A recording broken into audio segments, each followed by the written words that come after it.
Over 2,000 years ago, a brutal time of war became a splendid time of wealth. Lords and ladies lived it up in luxury. They wanted to go on forever.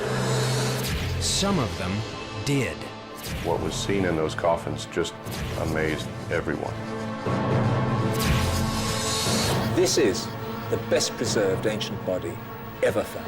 Come along on one of archaeology's most astonishing quests. Unwrapping the secrets of the Diva Mummy.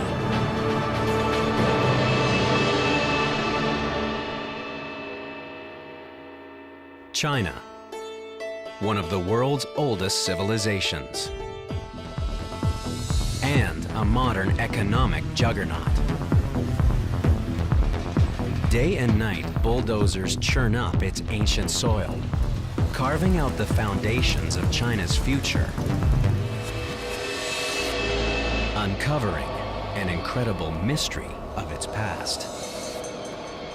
No one's found anything that I've ever seen remotely equivalent to this.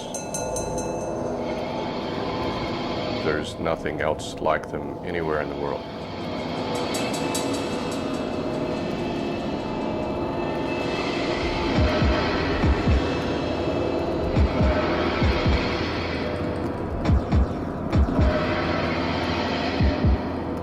How did people who died 2,000 years ago become what may be the best preserved ancient bodies ever found?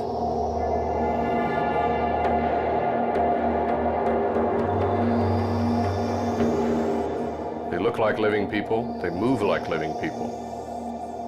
When you look at their intestines and other internal organs, they're about as close as you get to a well-preserved, fresh body today. Who was the woman many have called the world's most perfect mummy? This is something you never even find in Egypt. Tutankhamun, for example, comes out as a sort of shriveled up little desiccated corpse compared with the extraordinary preservation of this woman. Enter the world of ancient China's masters of death and of mummies so lifelike they leave the Egyptians in the dust. Throughout life, they thought of little else than continuing life after death. There was a consensus that immortality was there to be taken, if only you could get the formula right.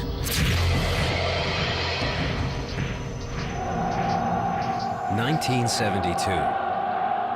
China isn't yet the economic powerhouse we see today. It's the time of Mao Zedong's Cultural Revolution. China's leader calls on devoted youths named Red Guards to rid their country of decadent ideas.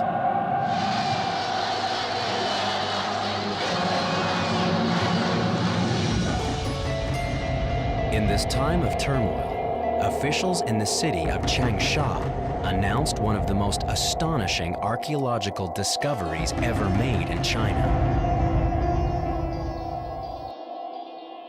Work crews digging through a hill called Ma Wang Dui had stumbled on an ancient tomb. Inside, they'd found the body of a woman who'd been dead for more than 2,000 years.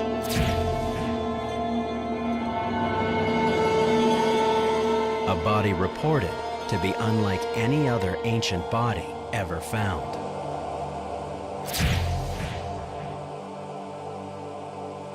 Chinese scientists met to discuss the new discovery, but no one wanted to take responsibility for examining the ancient corpse.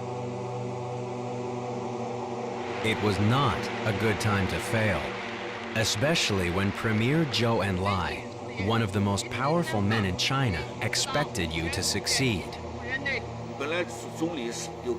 Premier Zhou told us not to touch ancient treasures unless we were absolutely sure we wouldn't destroy them.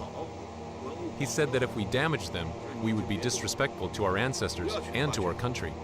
So we generally left anything found in ancient tombs alone. China's most eminent pathologists declined to autopsy the body found at Ma Wangdui.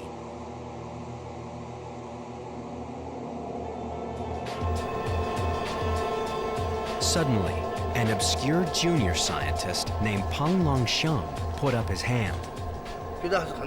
As the saying goes, the newborn calves are not afraid of tigers. I was a fearless young man then, and I decided to conduct the autopsy. With senior scientists and powerful politicians literally breathing down his neck, Peng Longxiang picked up his scalpel and began to cut. I wasn't thinking about all the important people in the room. My only thought was that I'd volunteered to do this autopsy, and now I couldn't fail. So I just focused my mind on figuring out how this woman died. Peng Longxiang did not fail, and his autopsy of the woman found at Ma Wangdui would stun the scientific world.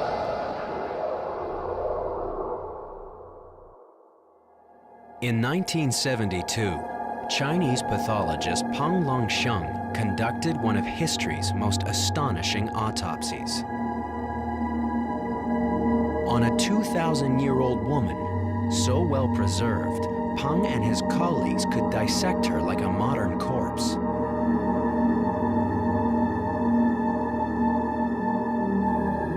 Her flesh was still soft and elastic. Her skin was the same light yellow color it had been when she was alive. She still had her hair and a wig she'd worn to the grave. When the autopsy team cut open her skull, their amazement deepened. Her brain was only half its normal size, but completely intact.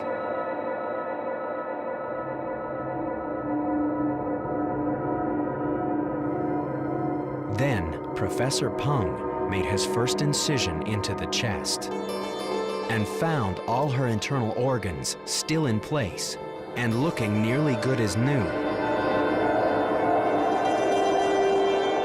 The team removed her stomach, ovaries, and other organs.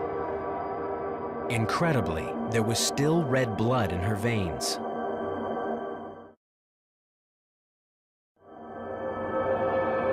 Decades after her modern debut, the mummy from Ma Wangdui still dazzles and puzzles the world's top forensic anthropologists, like John Verano of Tulane University. What really sets her apart from other mummified bodies, first of all, is the flexibility of her limbs. When I first saw these limbs being moved in this kind of just absolute flexibility, it just kind of made me jump, because you just don't see that in an ancient body. And I thought, don't do that, because you're going to break that arm right off. It's something I'd never seen or thought would be possible in a body of this age. But even before Peng Longxiang began to cut, archaeologists already knew that the lady from Ma Wangdui was no ordinary mummy. Her name was almost certainly Xin Zhui. She had died about 160 years before the birth of Christ. And she'd always been a star. Archaeologist Charles Hyam knows her well.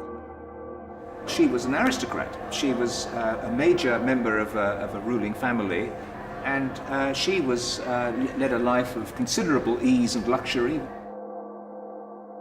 2,000 years ago, Xin Zhui was the wife of a powerful lord named the Marquis of Dai. Her modern home, the Hunan Provincial Museum, displays a life-size reconstruction of her.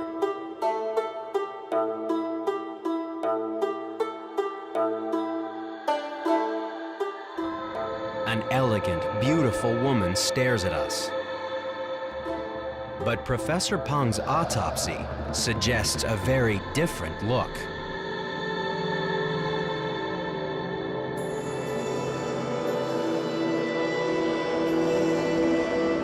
The lady's body has shrunk quite a bit. The wrinkles on the skin tell us she was quite fat when she was alive. Many people estimate her body weight was around 70 kilos, quite fat.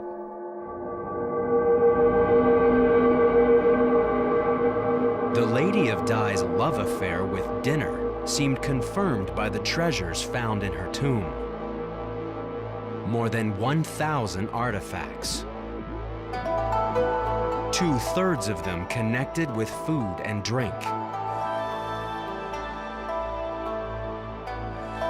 30 sealed bamboo baskets held everything from pears, plums, and soybeans to the bones of pigs, oxen, dogs, pheasants, and some 10 other animals. We know precisely what she liked to eat. Some of her favorite recipes, after all, were inscribed and placed in her grave. We find the complete skeleton of a swan, for example. We find sparrow's eggs. We find sliced lotus. All these items were clearly readily available for her table. But the tomb contained much more than enough food for the afterlife. Just because you were dead didn't mean you stopped dining in style. Xin Zhui planned to eat her eternal meals off exquisite lacquer dinnerware, the largest set of ancient Chinese lacquer ever found.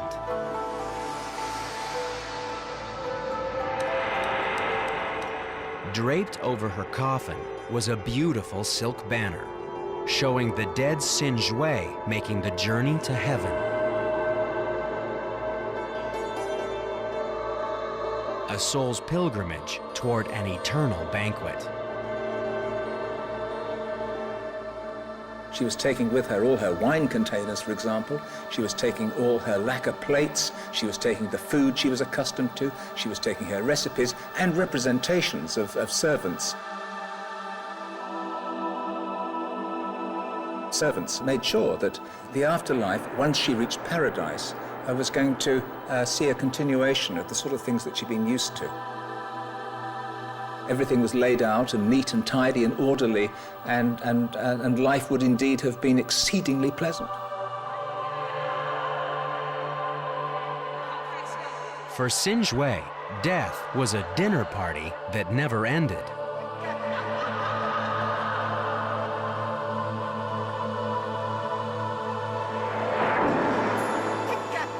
So was life.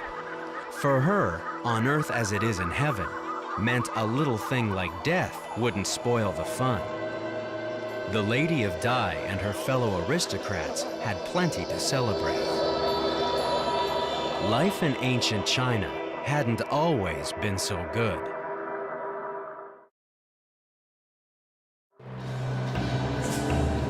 For centuries, China was a deadly battleground, as warring kingdoms tried again and again to conquer one another.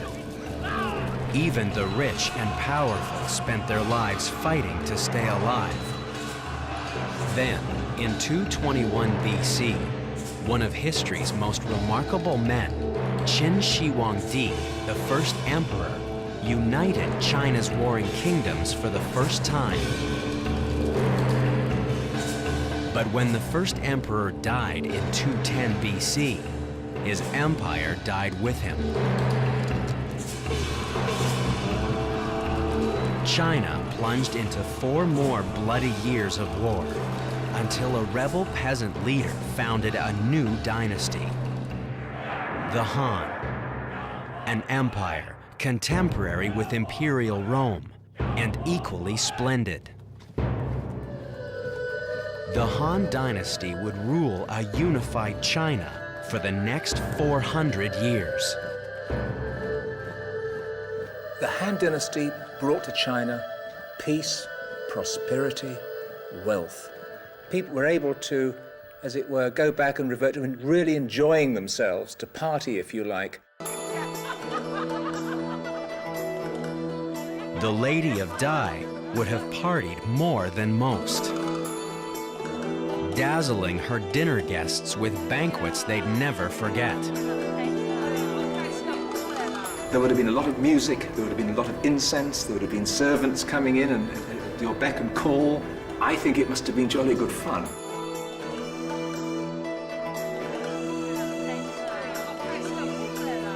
But in the Han Dynasty, living the good life was only the beginning.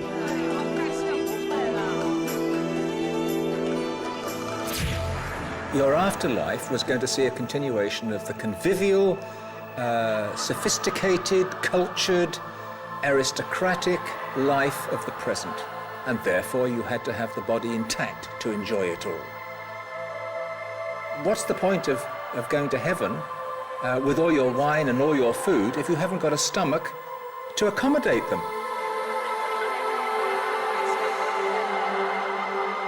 Immortality was an obsession. But not every attempt at immortality succeeded. The most spectacular effort was the most spectacular failure.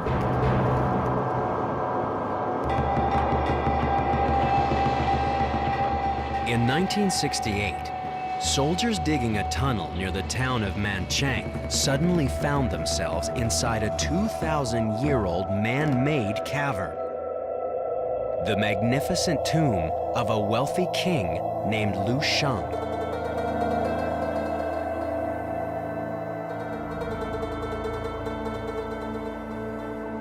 Lu Sheng spent a fortune preparing for a world-class afterlife, turning his burial chamber into a wine cellar.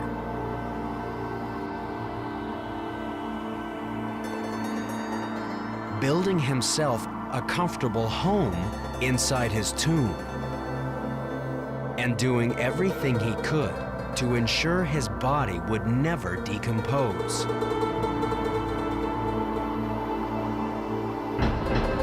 King Lu Sheng went to the grave inside a spectacular burial suit, made of over 2,000 pieces of jade, sewn together with thread made of gold.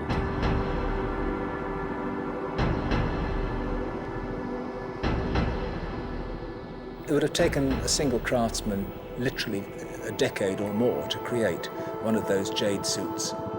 Jade is a pure, marvelous, treasured substance that had been valued in China for not just for centuries, but for thousands of years. And by stitching together these jade wafers, it was felt that the body could be preserved in perpetuity, conferring immortality upon the person within. When you actually get inside the surviving suits, you find that every single orifice in the body was also plugged with jade. King Lu Sheng's jade suit must have cost him a fortune. But as he lay dying, thinking of the eternal party he was about to enjoy, he must have felt it was worth the price. But he was wrong. When archaeologists opened his jade suit 2,000 years later, a few bone fragments were all that was left of the hard-partying King Lu Sheng. Even if the Lady of Dai could have afforded a jade suit, she would have been forbidden to wear it. That privilege was reserved for members of the imperial family, like King Lu Sheng, the emperor's ninth-born son. Lu Sheng would have been horrified to learn that the wife of a mere Marcus had succeeded where he had failed.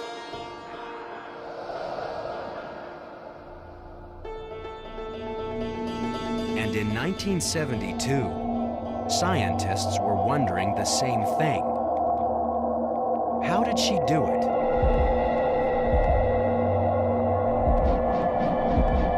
What they were about to discover would astonish them even more.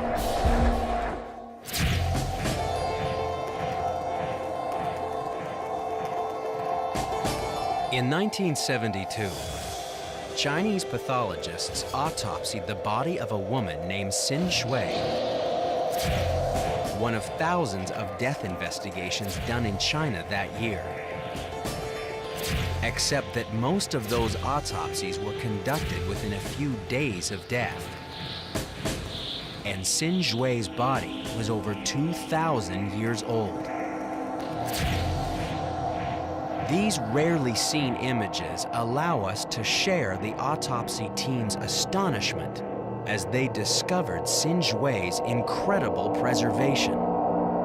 As they worked, they wondered, how could their ancient ancestors have achieved this mummification miracle? Decades later, scientists around the world are still wondering. If she'd only been buried a year, I would be amazed at how well preserved she was. But to think that, in fact, she's been buried for 2,000 years and is still in this condition, it's baffling. So the question is, how is this possible?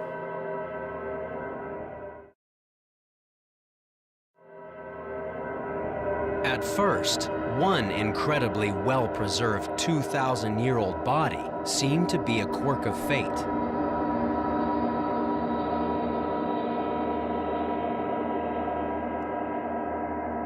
But in 1974, only 300 kilometers north of Sin Shui's tomb at Ma Wangdui, near the modern city of Jingzhou,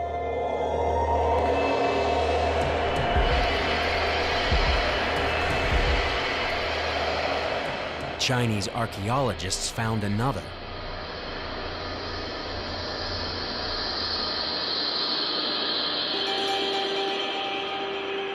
A man, and just as well preserved as Sin Shui.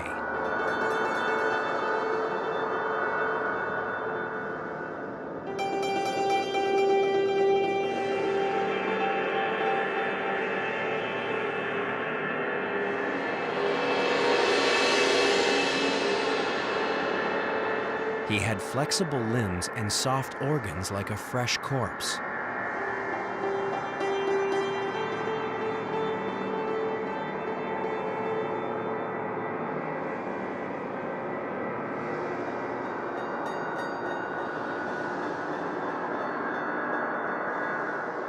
The blood in his veins was type AB.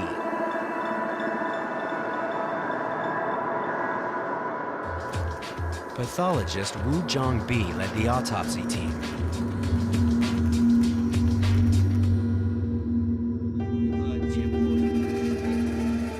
It was June and very hot. We put a lot of ice on the floor of the dissection room. I stood on the ice and worked non-stop for 8 hours. We never expected that our ancestors could preserve corpses so well. I felt ashamed because in our own time we couldn't achieve what they'd achieved 2,000 years ago. It was unbelievable.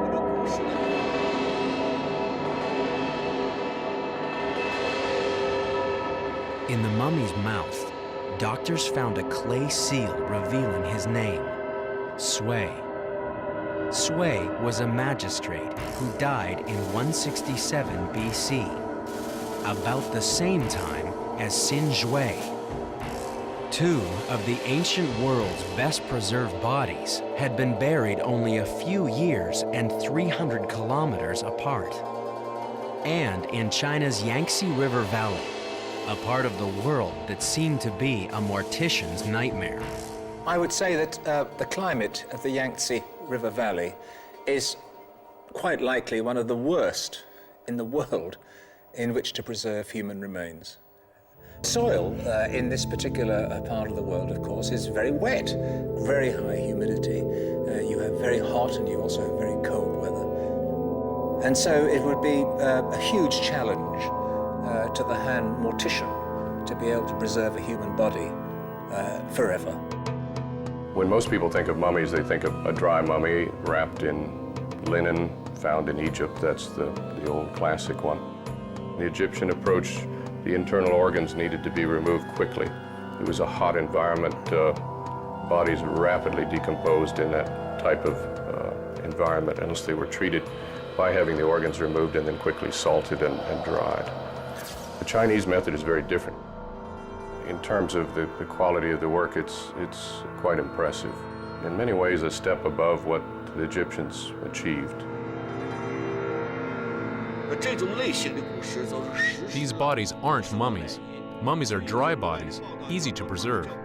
We call our Chinese corpses wet bodies. No one had reported anything like them before we found Sin Shui.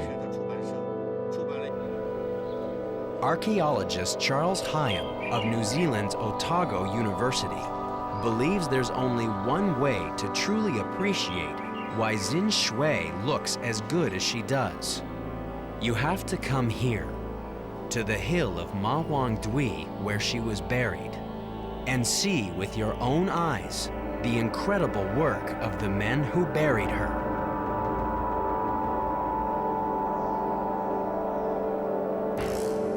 Xin Shui went to paradise inside one of the largest tombs ever dug, a massive inverted pyramid over 12 meters deep. Digging this super tomb must have taken years and cost a fortune. But Charles Hyam believes that if we can go inside the hill of Ma Wang Dui, we can actually feel why Xin Shui's tomb builders buried her so far underground. This air raid shelter lies directly beneath the tomb of Xin Shui. And the first thing you notice when you come into it is how icy cold it is. It's a sort of natural refrigerator. Indeed, looking around me, I can see that the whole place is stacked with stored bananas. I suppose that they've kept them here to stop them from ripening too quickly. I think this is probably one reason why the Chinese builders of this tomb chose to dig it so deep.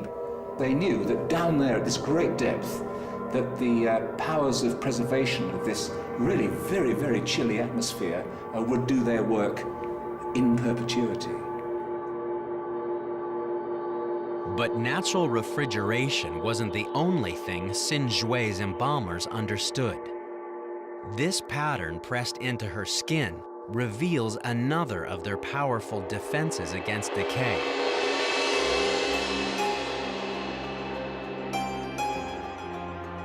Whoever buried Xin Shui wrapped her body as tightly as they could in an astounding 20 layers of silk.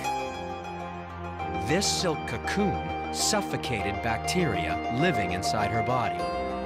Bacteria which normally begin devouring a human body as soon as it dies.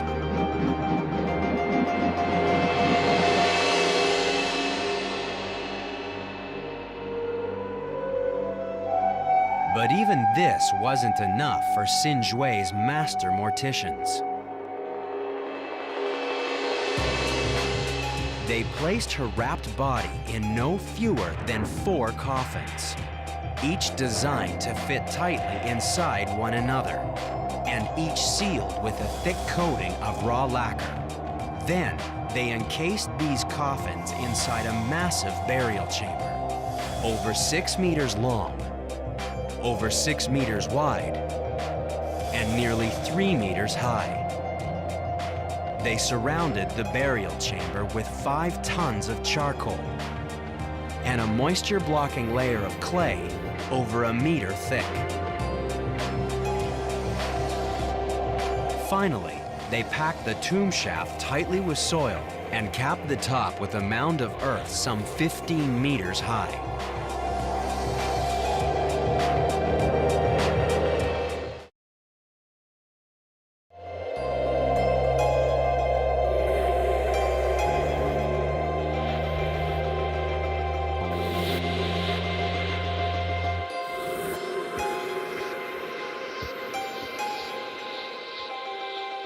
Xin Shui's embalmers had vacuum sealed her for eternity.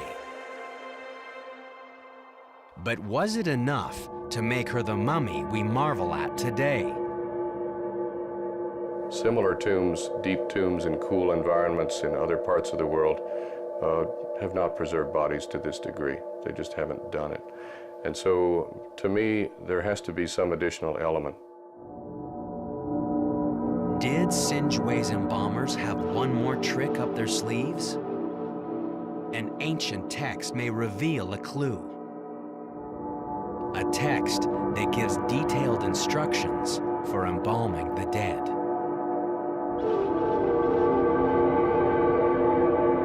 It says that after washing a corpse, embalmers kept it cold and wrapped it in layers of clothing.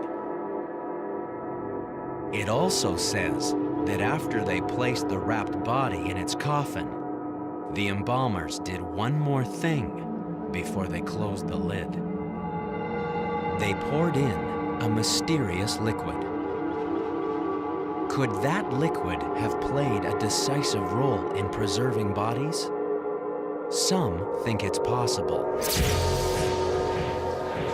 Another astonishing find would deepen even further this deepest mystery of the diva mummy. In the 1970s, Chinese scientists wondered at the lifelike corpses of the Lady Xin Shui and the Magistrate Sui, 2,000-year-old bodies from the Han Dynasty, buried deep in the earth inside air and watertight coffins.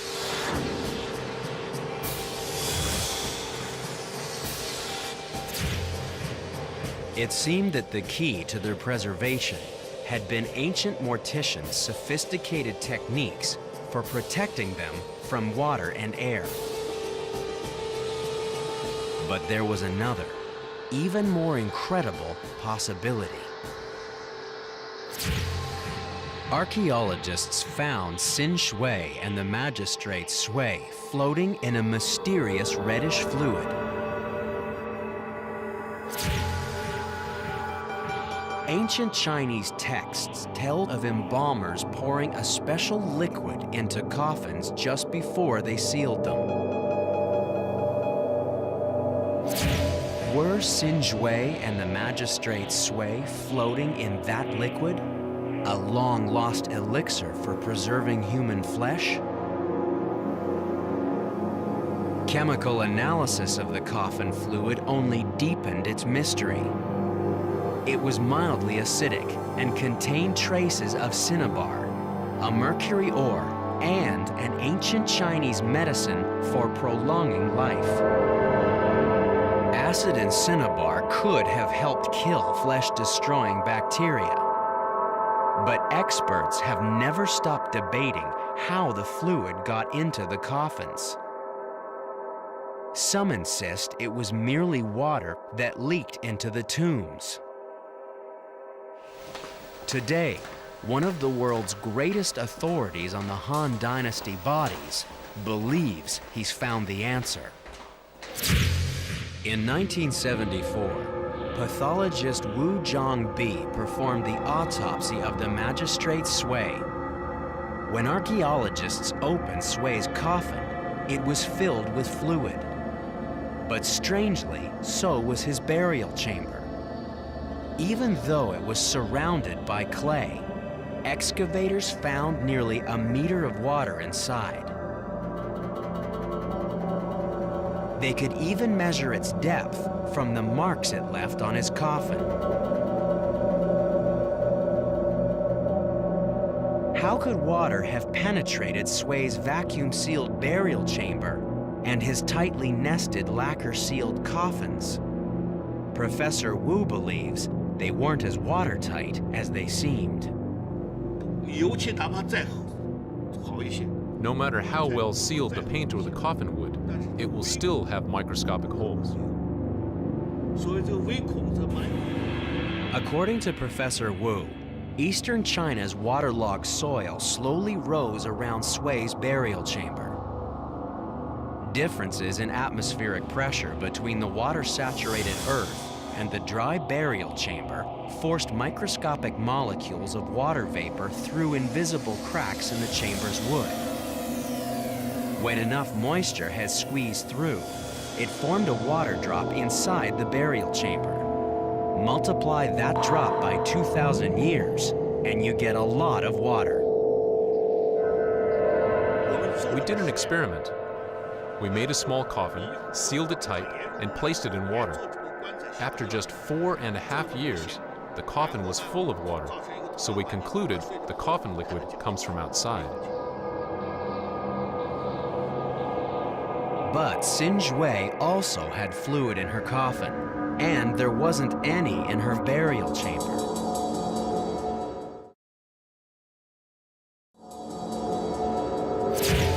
Since the 1970s, no one's been able to resolve the coffin fluid debate. Now, another discovery has reinvigorated that debate. Lianyungang is a small industrial city on China's seacoast, about halfway between Shanghai and Beijing. Like other Chinese cities, it's modernizing at lightning speed.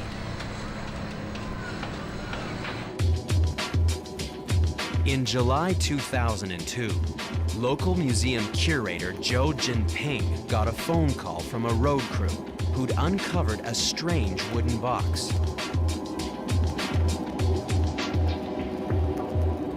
We knew there were a lot of Han Dynasty tombs around here. I told the road crew to stop digging and told my staff to be at the site first thing in the morning.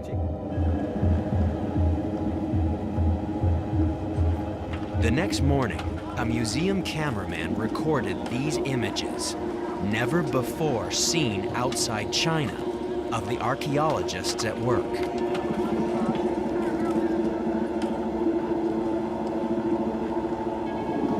By evening, they'd excavated 3 coffins inside a burial chamber, finding only bones.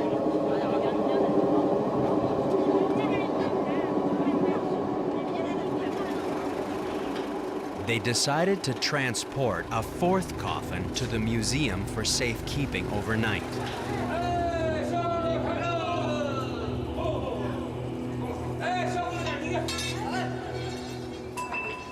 The next morning, museum workers struggled to pry open its tightly sealed lid, until something inside made them stop. I was about to touch it when my fellow worker shouted, "They are legs, human legs." I was shocked and pulled back my hand. Then I pried the board up and took a closer look. It was a leg. I was scared and jumped back. In my 24 years as an archaeologist, I had never seen a corpse that hadn't decomposed. The Lianyungang Museum found itself in charge of a 2,000-year-old body of Lin Huiping, the wife of a Han Dynasty official, decomposing before their eyes in the open air and the 40-degree summer heat. I ran back to my office and called a group of experts in Beijing, asking them what I should do. But the experts told me they didn't know. I was stunned. If the experts in Beijing didn't know, what was I going to do? A few anxious phone calls later, Zhou Jinping found his expert in Shanghai, home of some of China's most beautiful buildings. This is not one of them. But Professor Xu Yongqiang likes coming here to visit some old friends.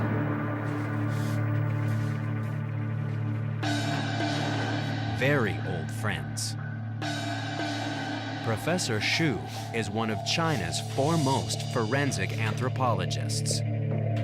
He's devoted his career to understanding the mysteries of preserving human flesh.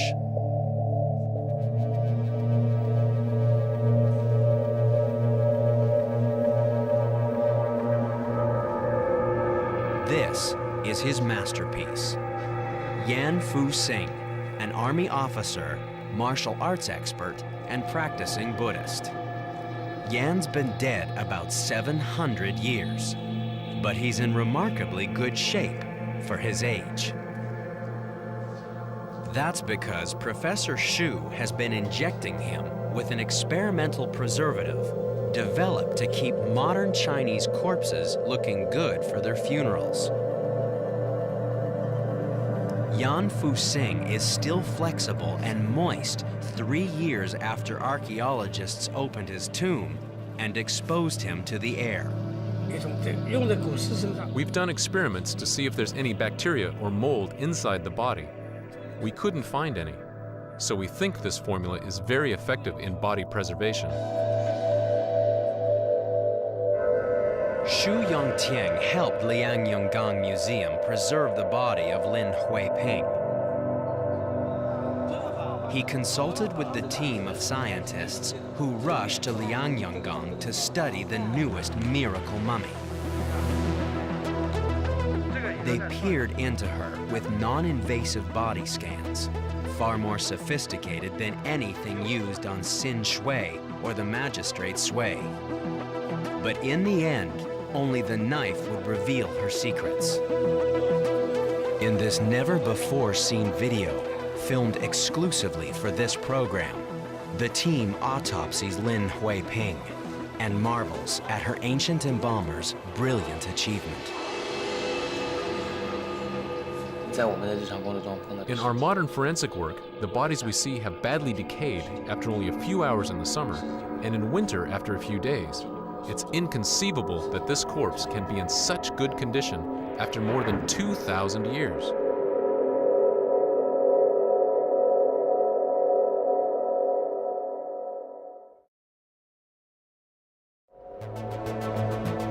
Today, scientists in the city of Nanjing are studying Lin Huiping, and they're interested in more than just her incredibly well-preserved body.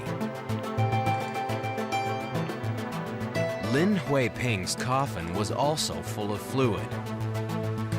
The Nanjing team is testing that fluid to see if it will yield any clues to the elixir mystery. The tests have revealed high levels of magnesium and salt.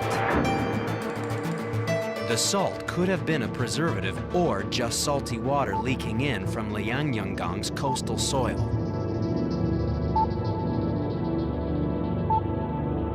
Perhaps further tests will tell. But for now, all anyone can do is choose sides in an ongoing debate. The coffin liquid isn't a formula for preservation, like the formulas we use today. In ancient times, there was no chemical method for preserving bodies. I would lean towards the idea that it was an elixir, something that someone very cleverly developed to preserve the body. Now, it's not such a strange idea because humans for thousands of years have been preserving food. To extend that idea logically to the preservation of a body, particularly whether it's a loved one or an elite figure who is of great importance to his or her people, it's not really a stretch for me. If liquid had seeped into the coffin, it would have brought in bacteria, which would have rotted the corpse. So I think when the corpse was buried, the liquid was already in the coffin. But even if we don't know why Sin Shui and her fellow mummies are so well preserved, the Lady of Dai has told us more than any other mummy about the life and death of an ancient human being. And it's been a revelation. China's diva mummy has overturned some of our most cherished beliefs about our distant ancestors. To forensic scientists, the Lady of Dai is like a time machine. Most ancient remains are so badly decomposed, they tell us little about the lives and deaths of the people they once were. But China's diva mummy can tell us almost as much as a fresh corpse.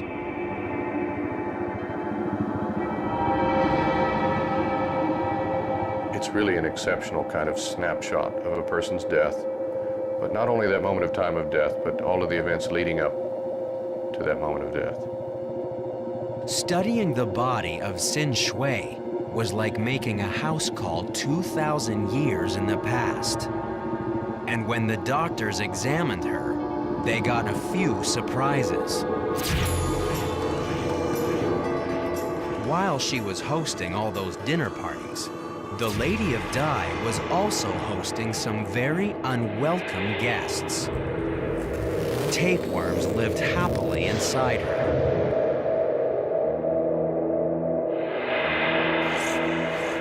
So did colonies of whipworms and other parasites.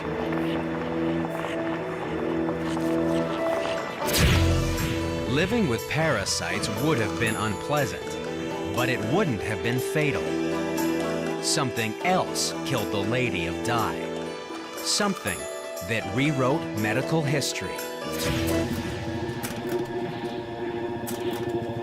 Cardiologist Dr. Sung-Oh Chung has studied clues to Sin Shui's cause of death.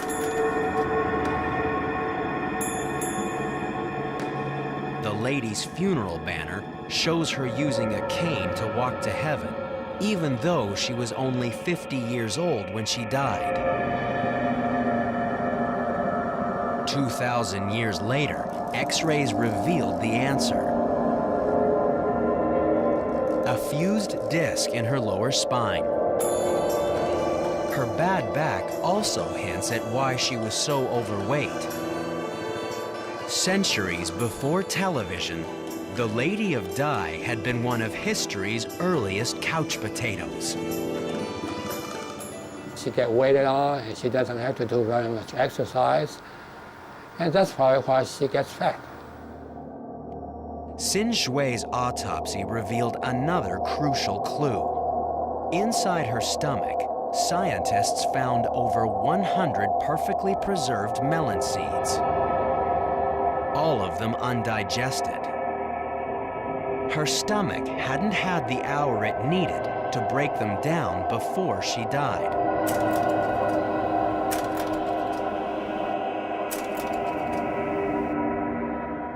Well, I try to imagine what she was doing an hour before she died.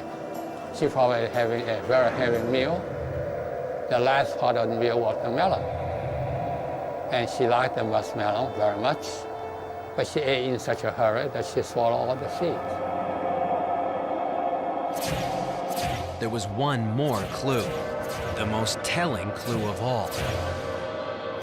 This cross-section of a coronary artery shows it's almost completely closed by deposits of fat. But this artery doesn't belong to a modern heart patient. It belonged to Sin Shui. Sin Shui's fat-blocked artery astonished cardiologists, who believed that heart disease didn't exist in ancient times.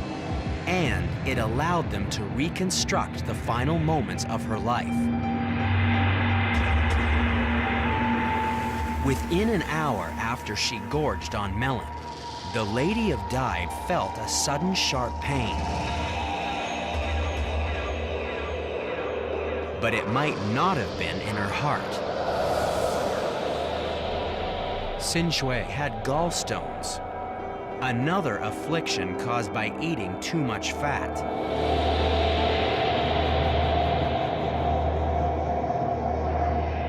One stone was stuck in the opening of her bile duct. It plunged her into excruciating pain. It may have been the final, fatal blow to an already weakened heart.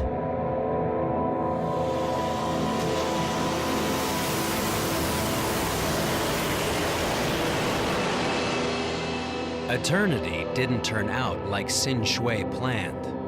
Instead of partying forever with her friends, she lies under the wondering gaze of descendants living in a China she could never have imagined.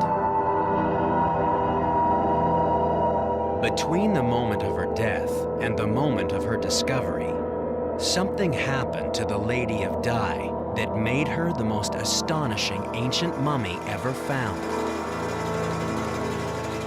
Was it wrapping her in silks and sealing her inside airtight, waterproof coffins?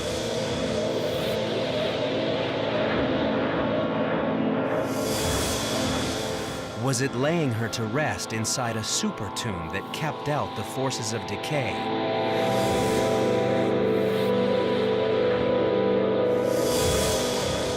Or was it an ancient elixir of immortality? A secret formula that still eludes all attempts to prove or disprove its existence. As a booming China builds its future, scientists wonder when bulldozers will uncover yet another perfect mummy